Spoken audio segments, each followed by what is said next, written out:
Hello guys, ଜୟ ଜଗନ୍ନାଥ, ଜୟ ଶ୍ରୀରାମ। ଆପଣମାନେ କେମିତି ଅଛନ୍ତି? ଭଲ ଅଛନ୍ତି ତ? ମୁଁ ବି ସେମିତି ଭଲ ଅଛି, ଆଉ ଓଡ଼ିଆରେ ଅଛି।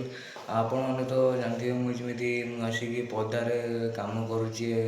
ହେଇଗଲାଣି 2 ସପ୍ତାହ ହେଲାଣି। ଆଉ ମୁଁ ଭିଡ଼ିଓ ଏଥିପାଇଁ ପକାଉନି, ମୋତେ ଟାଇମ୍ ନାହିଁ। ଆଉ ମାନେ ଏପଟେ କାମ କରିବି, ଏପଟେ ଫିଲ୍ଡରେ କାମ କରିବି, ଆଉ ମନ୍ଦିର ଫିଲ୍ଡରେ କାମ କରିବି।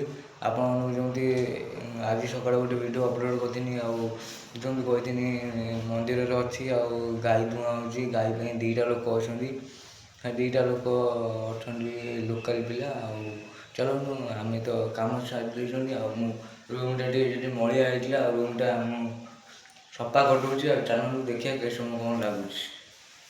ଆପଣମାନେ ଦେଖିବେ ମୁଁ ଯେଉଁ ରୁମ୍ରେ ରହିଥିଲି, ଆଉ ସେଇଟା ମୁଁ ପୁରା ମାନେ ଏଇଠି ଗୋଟେ ଖଟ ପଡ଼ିଥିଲା, ଆଉ ମାନେ ଏଇଠି ଦୁନିଆ ଜିନିଷପତ୍ର ଥିଲା, ସବୁ ବାହାର କରିଦେଲି।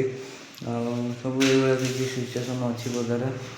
ଆଉ ଆପଣମାନେ ତ ଦେଖିପାରୁଥିବେ, ଆଉ ମୁଁ ସଫାସଫିରେ ଲାଗିଯାଇଛି। ଆଉ ଏଇଠି ଗୋଟେ ଖଟ ପଡ଼ିଥିଲା, ଶୋଇବା ମାନେ ସିଙ୍ଗଲ୍ ଖଟ। ଆଉ ଏଇଭଳିଆ କିଛି ରୁମ୍ଟା ଅଛି, ଆଜବେଷ୍ଟ ରୁମ୍, ଆଉ ଫ୍ୟାନ୍ ଗୋଟେ ଲାଗିଛି।